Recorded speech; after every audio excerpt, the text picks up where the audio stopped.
I was not involved in any way with Danny's murder. I was not. The defendant is guilty of first-degree murder. Thank you for letting me speak.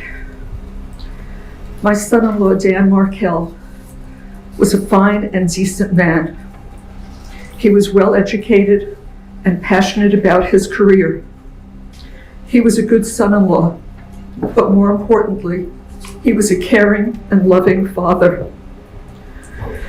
On July 18th, 2014, his car was followed, leaving his home.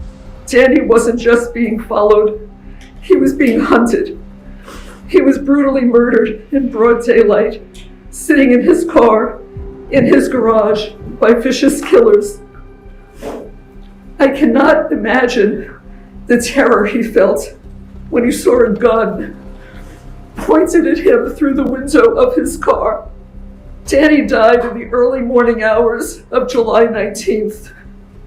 His death is a loss to his children, his parents, his sister,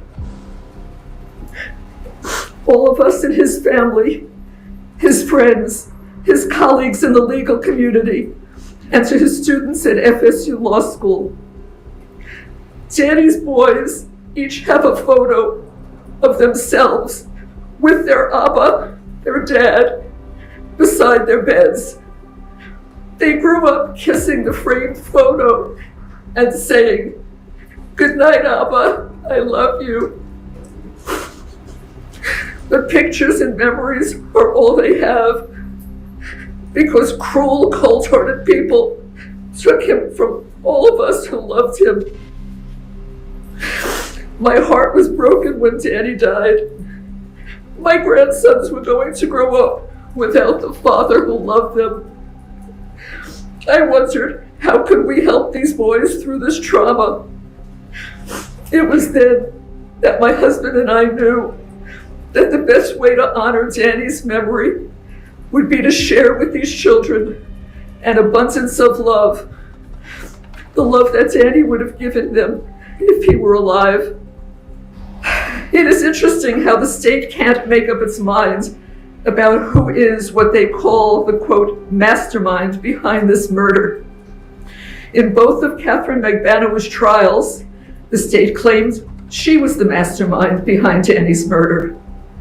In my son Charlie Adelson's trial, they claimed he was the mastermind. And now in my trial, they claimed that I, this grandma, was the mastermind behind the murder. I had no idea that other people planned to cut Danny's life short. And the people who did this are exactly where they deserve to be.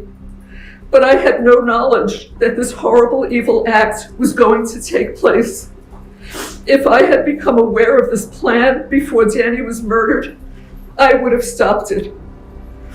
With not one iota of actual evidence, the state convinced a Tallahassee jury that I solicited and conspired with other people to have Danny killed. Where is the evidence prior to the murder? The evidence beyond a reasonable doubt that the state needed to prove their case. Where is the evidence? Where is the evidence before July 18th, 2014 at 10:50 a.m. that revealed that I had any involvement in this vile and horrific act? Where is the solicitation and conspiracy evidence? The state needed to show that there was evidence before the murder to convict me. The state couldn't show that because there wasn't any evidence. They were trying an innocent person. It makes you wonder if the jurors were sleeping when the state had Sergeant Corbett on the stand for hours. Their own star witness testified that my phone was never, I repeat, never at my son's house on the night of the murder. The state's theory that my husband and I dropped off money to my son was blown out of the water by their own witness. And yet, the state continued to push that story, that lie of the so-called money drop to the jury through the remainder of the trial. And the jury bought into it, hook, line, and sinker. Reasonable doubt. I sat through 3 days of jury selection. 180 potential jurors were asked if they had developed an opinion in my case. Those that answered yes also added, I believe she is guilty. Not one person, not one, said, I think she may be innocent. That should have been a clue to the court to grant our motion for a change of venue. But the court denied the motion. What happened to Danny is unforgivable. But I am an innocent woman convicted of this terrible crime without evidence. Danny was a brilliant legal scholar. He would have been appalled at the total lack of justice that went on during my trial. He would have been embarrassed to have his name associated with any of it. There are 2 crimes here. The first was Danny being viciously murdered. The second one is taking my life, the life of an innocent woman. Convicting me should not be retribution for Danny's death. That is not justice for Dan. I've always respected the law. I've never gotten a parking ticket, but I'm going to prison for a murder I did not commit. I do intend to file an appeal so that hopefully I have the opportunity to be given a fair trial outside of Tallahassee. 11 years ago, Danny was murdered and taken from all of us who loved him.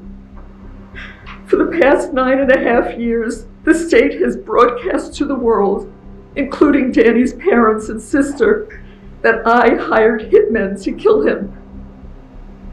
Never in a million years would I have wanted Danny to be harmed or killed, nor could I ever do something that would leave these 2 small boys to grow up without him. I love these boys more than life itself. This is a lifetime of loss for these children. They didn't deserve this. His family didn't deserve this. Danny didn't deserve this. And so, as I appear before you today, Your Honor, I promise you with my whole heart, I swear to you on my life, I was not involved in any way with Danny's murder. I was not. يوم 18/7 سنة 2014 كان آخر يوم في حياة دان ماركل، لكنه كان أول فصل في رواية طليقته ويندي أديلسون.